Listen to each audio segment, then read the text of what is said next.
selama ibu pegang HP pasti ibu tidak konsentrasi. Yang ibu lihat handphone.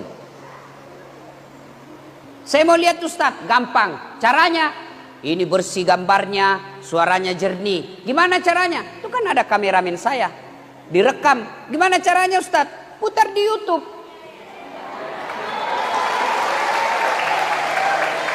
Sudah nonton, jangan lupa like and share. Kalau ada iklannya, jangan lewati. Kan biasa kalau ada iklan, lewati. Jangan, nonton sedikit. Satu, kalau Bapak nonton iklannya, Bapak dapat ilmu, saya juga ada macunya. Kalau Ibu cuma langsung skip, Ibu dapat ilmu, saya tidak dapat apa-apa. Dan kalau Ibu Bapak nonton dengan iklannya, Bapak cuma menyisakan waktu 1 menit, Bapak sudah bersedekah untuk membangun markas kader ulama.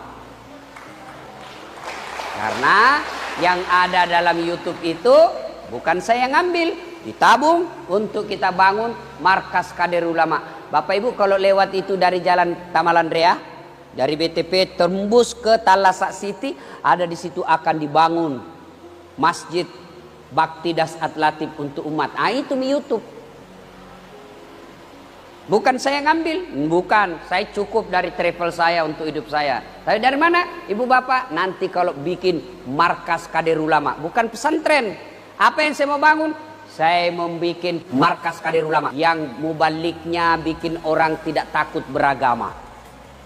Saya tadi malam dikomplain sama ibu-ibu. Kenapa ini Ustadz setiap ceramah menghabisi kami ini ibu-ibu? Dalam hati saya, alhamdulillah berarti ini ibu dia perhatikan ceramah saya. Karena kalau tidak perhatikan pasti dia tidak tahu isi ceramah saya. Ya Bu ya? Nah ibu bapak saudara-saudara sekalian, kita simpan dulu handphonenya, kita dengar ceramah. Bisa? Nah, ibu bapak saudara-saudara sekalian, teristimewa Bapak, apakah namanya di sini? Komandan. Ya itu. Nah, insyaallah saya lihat pangkat kombes kalau polisi. Kalau di sini berarti kolonel Pak ya. Nah, mudah-mudahan dirahmati dan dicintai Allah Subhanahu wa taala. Mohon maaf Pak, saya tidak bisa sebut nama Bapak satu demi satu, saya takut salah pangkat dan jabatan, maka insya Allah Allah mencintai Bapak. Saya tidak bisa sebut satu-satu, karena juga kalau saya sebut semua satu-satu, saya tidak ceramah tapi ngabsen. Nah insya Allah, nah sekarang kita ulang tahun. Segala sesuatu yang Allah berikan dan memang kita mau dan Allah kasih, itu dengan taufik. Kita ingin berulang tahun, Allah kasih, itu taufik. Bagaimana reaksinya kita? Satu, bersyukur. Bagaimana cara bersyukur ulang tahun kesatuan kita? Yang pertama kalau kita muslim, mengucapkan hamdalah. Bagaimana caranya Ustadz? Alhamdulillahi Rabbil Alamin. Alhamdulillahi Rabbil Alamin. Dengan catatan ucapkan ikhlas dan usahakan didengar telinga. Karena ada juga orang biasa bersikir tidak jelas. Alhamdulillah. Apa artinya itu? Alhamdulillah. Kan biasa Bapak dengar toh. Apalagi saya biasa dengar itu di masjid. Sama-sama subhanallah dibaca. Sama-sama 33, sama-sama mulainya. Saya baru 11, dia sudah habis. Kan dia bilang saja Dullah. Apa itu dullah? Tidak jelas. Maka yang bagus, Alhamdulillahi Rabbil Alamin. Segala puji bagi Allah, seru sekalian alam. Itu dulu, usahakan dengar telinga. Alhamdulillahi Rabbil Alamin. Namanya syukur bilizan. Yang kedua, kalau kita muslim, apalagi? Maka kita sujud syukur. Sujud syukurnya di mana? Lebih utama kalau rumah ibadah, di masjid, di musholla. Tapi kita lagi di lapangan Ustadz, kita lagi di hutan, kita lagi tugas, kita lagi piket, boleh. Di jalan, boleh Pak. Tapi lihat-lihat dulu, jangan sampai ada mobil lewat. Sujud, lalu apa kita ucapkan? Ya Allah, terimalah sujud saya ini sebagai tanda terima kasih dan syukur hamba atas nikmat yang Kau berikan sehingga kami bisa berulang tahun ini. Karena ada prajurit tahun lalu masih ikut ulang tahun kita, kesatuan kita. Sekarang tidak lagi. Alhamdulillah Allah kasih umur yang panjang, maka kita ucapkan Alhamdulillahirabbil alamin, lalu kita sujud syukur. Itu namanya bertasyakur. Yang kedua, kita lakukan apa itu? Bertafakkur. Apa itu bertafakkur? Mengevaluasi diri, menimbang-nimbang, menghitung-hitung sudah seberapa banyak nikmat yang Allah berikan ini berupa kesatuan kita. Lulus jadi tentara, seberapa banyak nikmat itu kita balas untuk memperbaiki diri dan kesatuan kita. Tidak semua bisa jadi tentara, Pak. Bapak tahu, nih yang ceramah. Nih, saya pernah di Jalan Garuda, Taman SMA. Ke Jalan Garuda depan kantor Pertamina. Daftar tentara, Pak. Dengan harapan mudah-mudahan saya bisa jadi prajurit TNI membela negara saya. Begitu tes fisik tidak lulus. Kenapa? Ceper. Pendek. Saya protes kepada Allah waktu itu. Ya Allah, kenapa kau takdirkan saya pendek? Kau tidak rugi jadi tuan kalau saya jadi tentara? Tidak lulus, Pak. Teman saya lulus. Dia jadi polisi. Sekarang dia satu bunga di sini. Dia tugas reserse di Polda Sulawesi Barat. Waktu datang Kapolri baru-baru ini, saya ketemu. Kau di sini, Bos? Iya, Ustaz. Setengah mati dia hormat-hormat. Ya, Ustaz, siap, Ustaz. Saya di sampingnya Kapolri. Kapolri di sampingku. Saya bilang, lihat kowe, Kapolri hormat sama saya. Ya, Ustaz. Kau hormat sama Kapolri, saya Kapolri hormati, Bos. Saya lulus jadi Ustadz, dia lulus jadi polisi. Dia pakai baret merah, saya pakai baret putih. Alhamdulillah dengan baret putih yang saya pakai ini, saya keliling-keliling Sabang sampai Merauke. Mulai dari baret merah sampai baret hitam, ku caramai kau semua.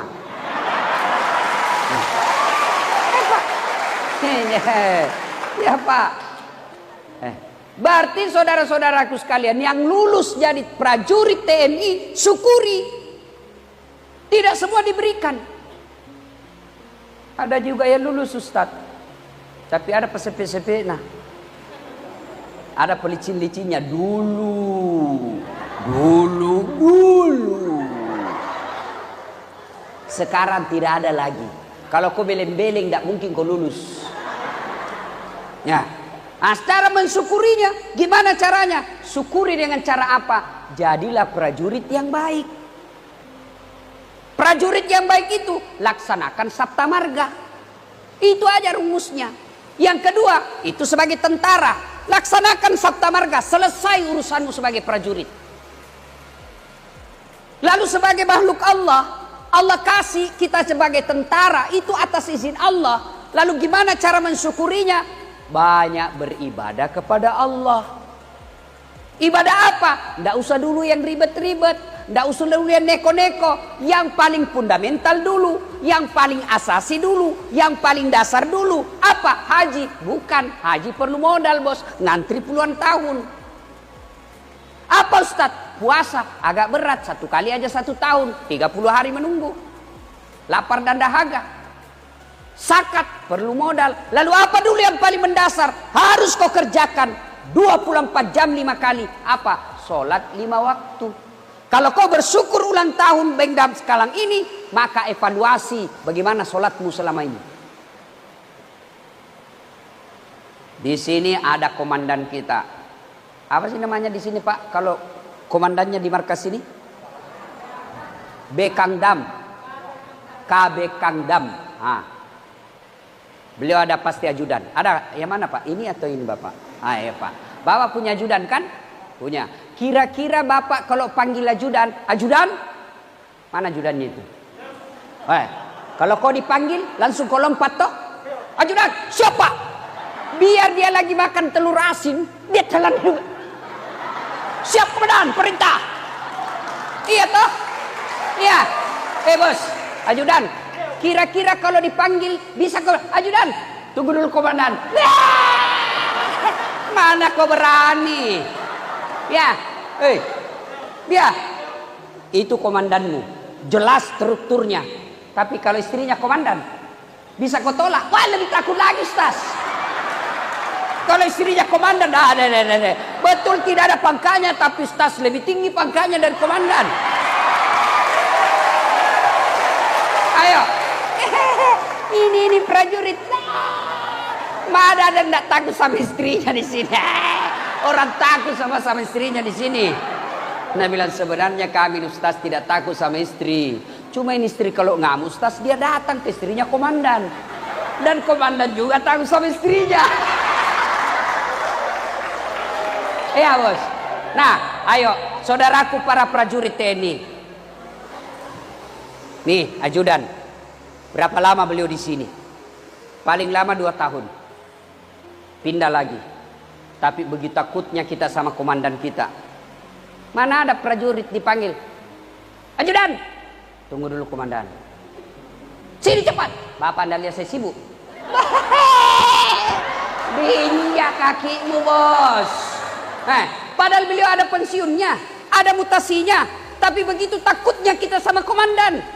Lalu kenapa ketika Allah yang memanggil kita, tempat kita curhat sebagai orang beriman yang menjunjung sila pertama ketuhanan yang Maha Esa,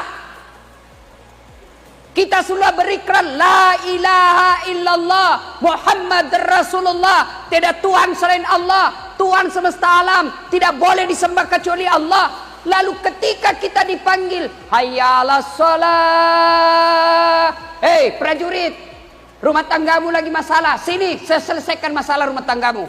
Hei, lagi banyak kreditmu, sini saya kasih kau bantuan kecil, saya selesaikan itu kreditmu. Maka Allah panggil hayya 'alal falah, sini kamu saya selesaikan itu utangmu. Sini kamu saya selesaikan masalah rumah tanggamu.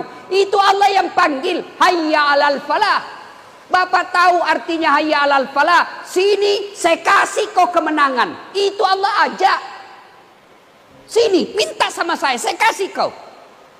Ini Pak Komandan pernah kira-kira diumumkan, saudara-saudara sekalian, kau minta sama saya kasih kau semua apa yang kau mau. Pernah?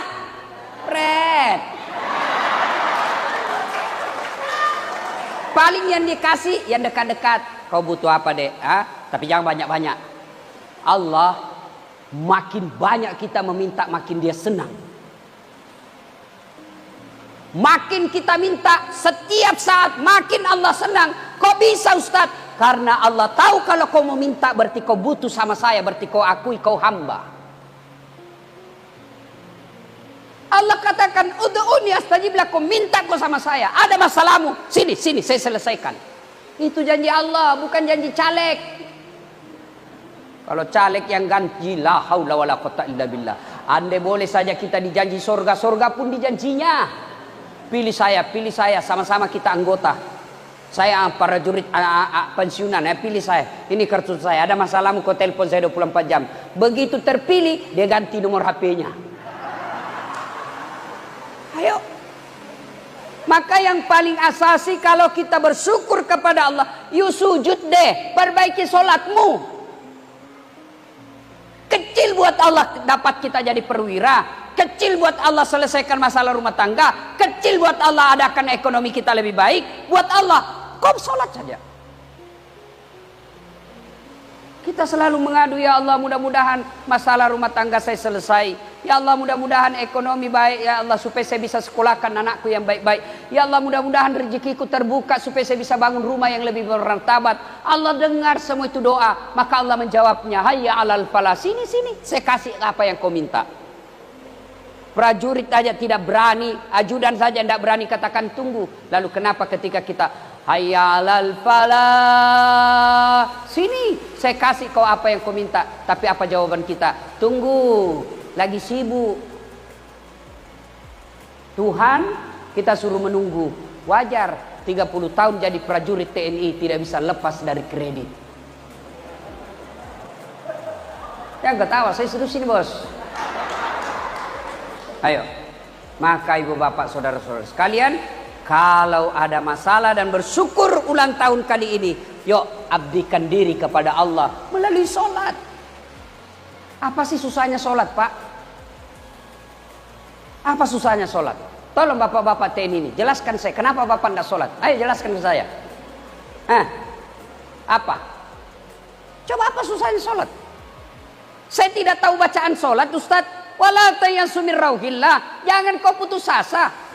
Saya tidak tahu bacaan, ya salat berjamaah.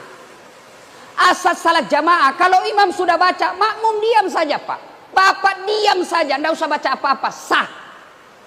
Siapa yang wakili bacaannya? Imam. Jadi kalau Bapak taubat hari ini, mulai kecil sampai sekarang tidak pernah menghafal-hafal bacaan sholat, Bapak datang sholat jamaah, imam baca, diam saja, sah, selesai. Apa lagi? Ustadz, sedikit yang saya hafal Ustadz, baru kul-kul, ya sudah kul-kul aja, mau besok. Rakaat pertama kul huwallah, rakaat kedua kul huwallah lagi, selesai persoalan. Yang ketawa, saya serius ini Bu. Apa lagi? Hah? Ustadz, saya sakit Ustadz, tidak bisa kena air. Ya silakan kau sholat dalam keadaan wudhu, tayamum, boleh. Bagaimana cara tayamum? Kursus kilat, lihat baik-baik. Linting baju, buka cincin, buka gelang, buka jam tangan. Selesai itu, telapak tangan. Kalau Bapak di hutan misalnya ini, tidak dapat air, lagi perang, tidak ada air, letakkan telapak tangan di pasir. Sudah itu, nih, bertepuk. Terima kasih, dari tadi saya sebenarnya mau suruh matikan itu, mengganggu suaranya. Tapi saya tidak berani karena prajurit di depan saya Pak. Alhamdulillah, terima kasih Bapak matikan. Masa tentara takut kepanasan? Cemen lu men. Ya, nah sudah, letakkan telapak tangan di tanah pasir. Sudah itu tepuk. Kenapa bertepuk? Jangan sampai ada pasir Bapak usap wajah kelilipan. Bapak tidak jadi sholat. Aduh, tidak jadi sholat Pak. Jadi tepuk. Sudah itu usap seluruh wajah yang tidak ditumbuhi bulu. 1 kali sudah sah, 3 kali lebih utama. Sudah itu telapak tangan lagi letakkan lagi di tanah. Sudah usap kanan, semua kasih kena. Selesai. Apa lagi? Tapi kan saya di rumah sakit Ustaz. Lagi sakit, kita tidak ketemu tanah. Allah kasih keringanan, dinding yang kau sapu. Dinding rumah sakit. Susah menyempuh dinding rumah sakit, ambil bantal yang kau usap. Saya lagi di pesawat Ustaz, dinding pesawat yang kau usap. Dindingnya basah Ustaz, usap itu dan tempat duduknya, joknya di depanmu. Apa lagi? Coba, begitu mudahnya Allah memberikan kemudahan kepada kita. Ustaz, saya tidak bisa berdiri Ustaz. Allah kasih keringanan, duduk kok, duduk. Silakan kok duduk. Saya tidak bisa duduk Ustaz. Nah, misal di pesawat, duduk. Bagaimana sholat duduk? Bayangkan lagi Bapak lagi duduk. Anggap saya lagi duduk nih, Bu ya. Bayangkan Ibu lagi duduk. Allahu Akbar. Allahu Akbar. Ruku, ini saja kepala goyang. Allahu Akbar. Sami Allahu. Nah, itu ruku. Sujud, bukan cuma kepala goyang, badan ikut ditundukkan. Allahu Akbar. Saya tidak bisa duduk Ustaz. Kenapa? Ada bisul di pantaku 4. Banyak anak bisulnya. Ya baring. Baring. Gimana caranya Ustaz? Baring. Bukan tidur ya, bukan sholat tidur. Baring. Anggap sana kiblat. Maka kaki di sini, Bapak terlentang. Allahu Akbar. Allahu Akbar. Sami Allahu liman hamidah. Tangan masih bergerak. Sholat dalam keadaan baring. Tidak bisa juga Ustaz. Allah kasih keringanan. Namanya sholat pakai isyarat. Tangan sudah tidak bergerak, tinggal matanya yang bergerak. Allahu Akbar. Allahu Akbar. Sami Allahu liman.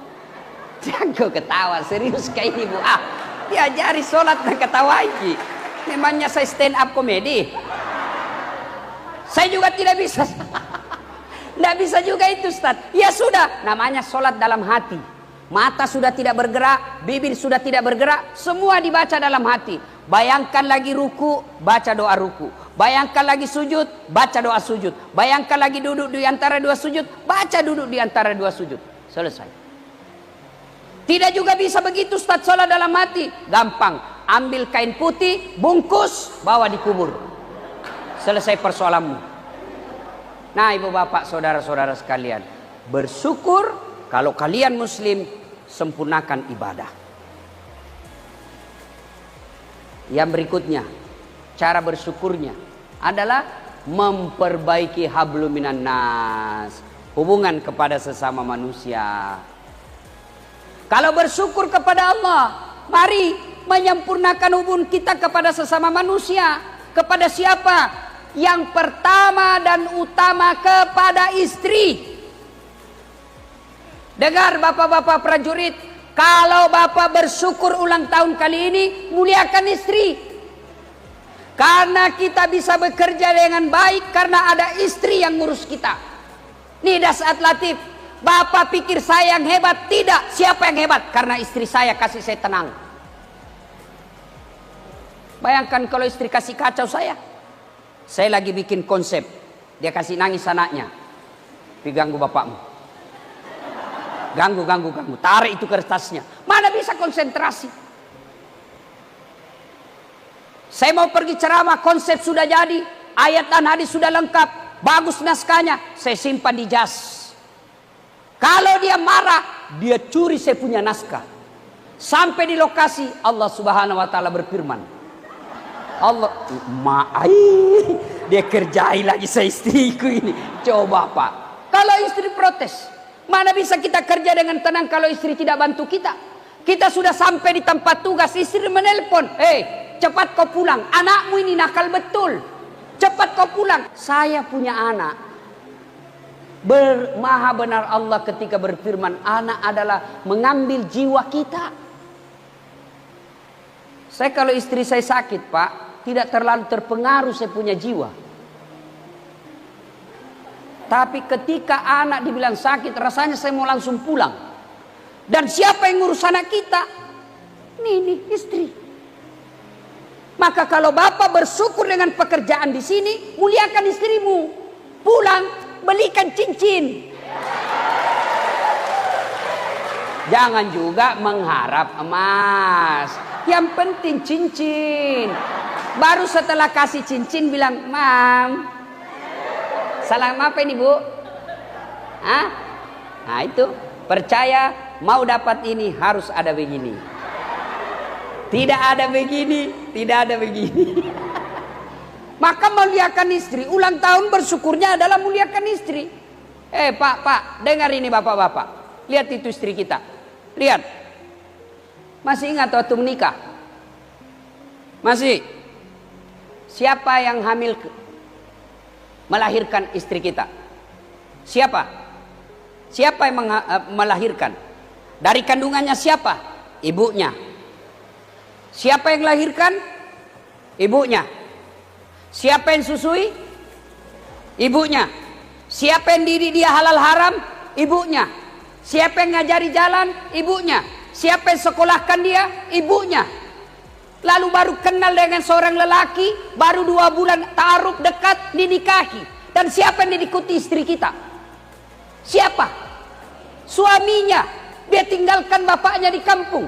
Dia tinggalkan ibunya yang lagi sakit. Dia telepon ibunya sambil menangis, maafkan saya tidak bisa balik kampung. Suami saya lagi tugas, saya mau sekali ke kampung. Tapi suami saya tidak bisa, saya tinggal, maafkan saya. Apa kata ibunya? Tidak apa-apa nak, tidak apa-apa, yang penting kau baik sama suamimu. Coba, maka demi Allah ketika kau hianati istrimu, kau sakiti perasaannya, tidak mungkin baik rezekimu.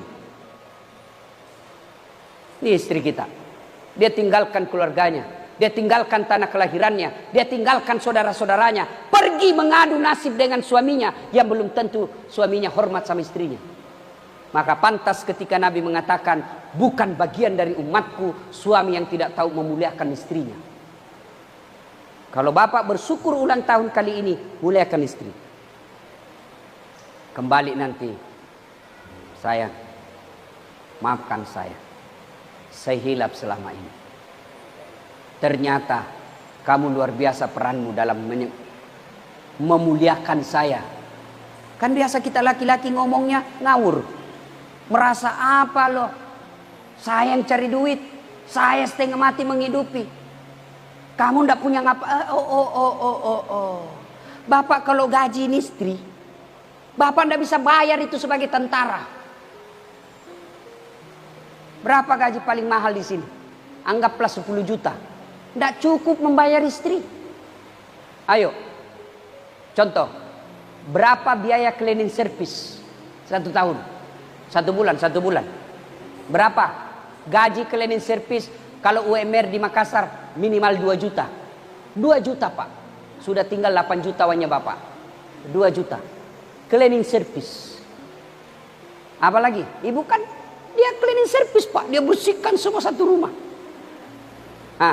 Berapa biaya babysitter? Ngurus anak. Paling murah di Makassar 2.500.000. Sudah berapa? 4.500.000. Nih ibu. Dia ngurus anak kita dan berapa? 4 anaknya bapak semua diurus. Babysitter. Berapa biaya pembantu tukang cuci, tukang setrika? 2,5 juta. Dia lakoni ibu. Bapak tidak perlu bayar. Sudah berapa gajinya? 6.500.000. Berapa biaya itu? Berapa Pak? Mahal Pak. Istri gratis. 24 jam ready. Mana bisa bayar Bapak? Allah kasih halal. 24 jam free charge. Ini. Maka muliakan istri. Tidak mungkin kita bisa bekerja dengan tenang tanpa dukungan istri. Maka ulang tahun kesatuan kita, muliakan istri. Alangkah bahagianya. Istri lagi ngomel-ngomel. Bapak peluk istri sambil menyanyi. Bila kamu di sisiku, hati rasa syahdu. Oh, langsung keluar juga hadiah.